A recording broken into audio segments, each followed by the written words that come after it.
Welcome to On This Day in Tudor History with me, Claire Ridgway. Now today I'm taking you back to the reign of King Henry VIII.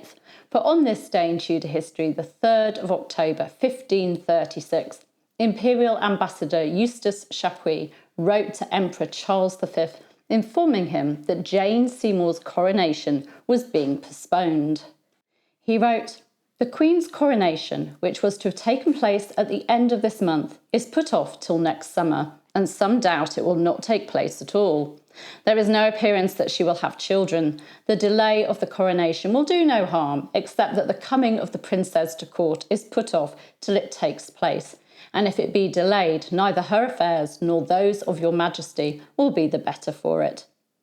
But Jane's coronation wasn't just postponed, it never took place. Jane Seymour had become King Henry VIII's third wife on the 30th of May 1536, just 11 days after the execution of her predecessor Anne Boleyn. Henry had high hopes for his third marriage. His previous wives had only been able to provide him with 2 daughters and a son who lived for less than 2 months, and he desperately needed a legitimate Prince of Wales, and a spare would be good too. Jane's mother had had 10 children, of whom 6 had survived childhood, 3 of those being sons, so perhaps Henry saw Jane as a good bet for producing a son. He certainly did everything he could to get rid of Anne Boleyn quickly and to replace her with Jane. But why didn't he rush to make a public display of his new wife and queen with a coronation? Anne Boleyn had been crowned queen in a lavish coronation worthy of a reigning monarch on the 1st of June 1533, less than 5 months after her marriage, and just days after that marriage had been ruled valid. And Chapuis was under the impression that Jane would receive similar treatment. On the very day of Anne's execution, the 19th of May 1536, Chapuis wrote that Jane's coronation was to be celebrated with great solemnity and pomp, the king intending, as I am told, to perform wonders, for he has already ordered a large ship to be built, like the Bucentaur of Venice, to bring the lady from Greenwich to this city, and commanded other things for the occasion. And we know that the king ordered work on Westminster Palace in preparation for Jane's coronation, which included the building of a high walkway from the palace into Westminster Abbey.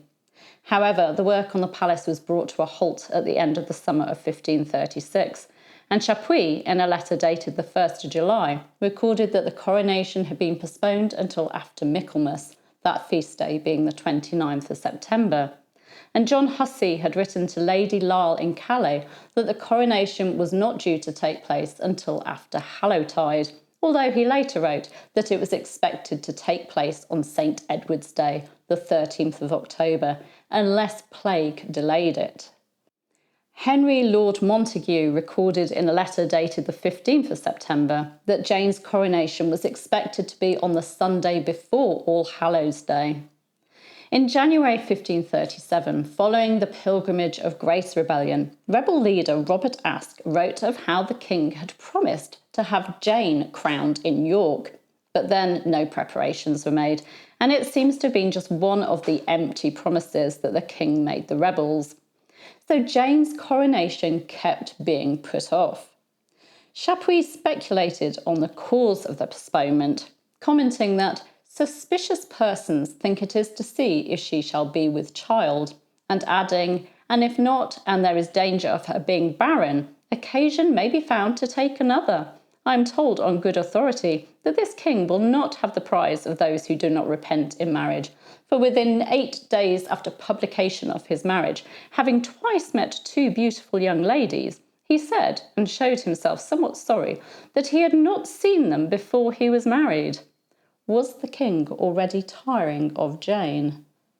The Milanese ambassador had predicted that Anne Boleyn's coronation cost the city of London around 200,000 ducats, or £46,000, and that the king also paid around half that amount on top.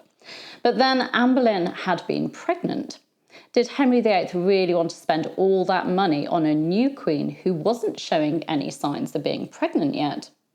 It wasn't until February 1537 that Jane showed signs of being pregnant, much to the king's delight.